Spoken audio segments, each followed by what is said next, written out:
Now is the petitioner in the 2G case, Subramanian Swamy, the chief petitioner.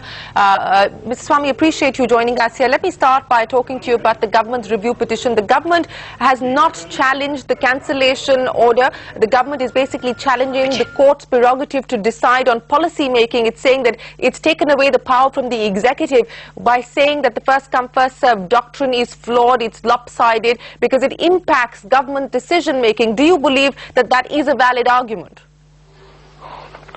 I consider this as a very silly argument because this has been answered by the Supreme Court many times in a number of cases. The Supreme Court's judgment on the Tata Cellular case in the early 90s, then the Balco, and recently when I was arguing the Setu Samudram project question also, these questions have been answered. It is a fact that the policy decisions have to be made by the government and can't be made by the court. But the court has a right to know whether the policy decision process, decision-making process, was a fair process. Was it malified? Was it unreasonable? Was it arbitrary? Supposing you didn't consider alternative policies and then went straight ahead and decided a policy on your own, as in this case of the first come first served. There was never any examination of whether auction is better or first come first serve is better or some other method of selection is better. There are alternatives which had been suggested in fact by the finance member of the Department of Telecom, and she was brusquely brushed aside by the minister. So I think it's what the Supreme Court has done is absolutely consistent with all the long list of decisions they have taken, where policy decisions are arbitrarily made, where there is malified, where there is arbitrariness, unreasonableness. The court has a right to step in as a guardian of the Constitution and pronounce whether the policy has been correctly chosen or not, and that's all they did. Dr. Swamy, but this also raises the question that while the courts are absolutely free and right in questioning decision-making faults, the fact is that the courts, as per the clarificatory petition as well as the government's review petition, have gone ahead and made policy in some ways. They direct an independent regulator to do something that may not take just 4 months but many more days than that. They go ahead and question the very basis of policy that does not just exist for telecom but for several other sectors, raising constitutional questions.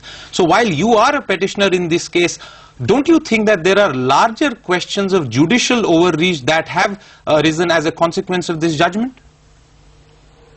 No, not at all. I think this is a judicial underreach. They have been very, very understated. They have not gone the whole way that they could have. They had much greater latitude. What is it that they have said? They have said that national resources should not be subject to first come first served. We know that first come first served. Why, Dr. Swamy? Dr. Swamy, but why would the courts need to say that? Why is not the parliament and the government of the day competent enough to do that, and why even pronounce a case even without the parties being heard in full, and even as the trial is going on in a lower court? You basically, won't you agree with the fact that the trial is decided? Don't widen. No, you are widening it. Now let's first take care of this and then we'll come to the question of Raja. As far as this is concerned, the court is to interpret the Constitution. The Constitution has a number of clauses which have come frequently. Article 14, which says everybody is equal in law, and everybody means everybody who is comparable, not everyone and everybody. And there are a number of provisions which the court has to interpret the Constitution. The Constitution ensures that all decisions are taken, there is no malfeasance in it, and therefore what the court has done is perfectly right. They have not substituted themselves for the government. Okay. This is a better policy of the policies that you consider. So Dr. Swamy, you're clearly, you still believe that this is a case of judicial underreach and not judicial overreach, as the government has now petitioned. No question about I it. want.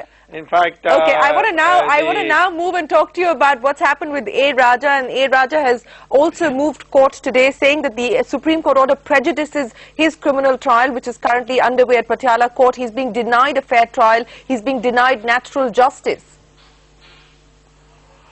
Well, all that the court has said is that he didn't care for the finance ministry, and of course the reason why he didn't care, that is what I have been trying to go into. The reason he didn't care is that he got a clear assurance from Mr. Chidambaram that he is with him. And in the subsequent behavior, Mr. Chidambaram proved it. In every issue, whenever the officials raised the question, he said very clearly, no, I don't want to revisit that. I knew and this is a closed chapter. I was pretty certain the conversation was going to go back to Mr. Chidambaram, but Mr. Swamy, you do believe that... Why not? They are both in together.